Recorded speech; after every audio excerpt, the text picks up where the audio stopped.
Do you have your priorities and goals in mind when developing a budgeting strategy? I'm going to compare the 50-30-20 budget strategy with the $0 budget strategy. And hopefully this will help you decide what is best for you. I'm Paige, and I want to help you achieve your dreams by giving you some guidance so you don't make the same mistakes I made. What is the 50-30-20 strategy? This means that 50% of your income is going to go to essentials. That's going to be things like housing and gas and food. 30% of your income is going to go to non-essentials. Things like restaurants, fun, alcohol. 20% of your income is going to go to savings. So this would be things like an emergency fund, things like retirement, or large purchases such as a car. So this sounds great, right? What else do you need? There are a few problems that I have with the 50-30-20 strategy. First and foremost, this is not a one-size-fits-all. It does not take into other financial goals. And the big one that comes to mind is paying off your debt. If you put 20% of your take-home pay towards paying off your debt, it's gonna take you a while, like a long while. So I have a big problem with that. If you're in debt, your hair is on fire and you need to focus on getting out of debt. The priorities in the 50-30-20 are flipped.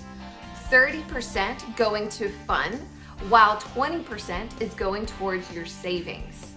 I believe these should be turned around. When it's all said and done, 20% going towards your overall savings just isn't enough. Experts recommend that you put at least 20% of your income towards retirement. How are you going to afford a large purchase such as a car? Or what about your emergency funds? You need to think of your whole picture when you are looking at your savings. It's not just retirement.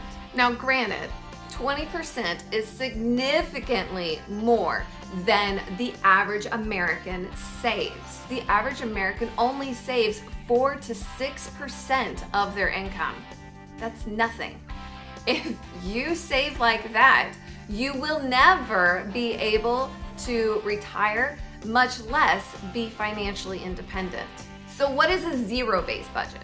A zero-based budget means that you take your income and your goals and you work your magic in the budget and it ends up to be zero. This means that every dollar has a job and every penny is in its place.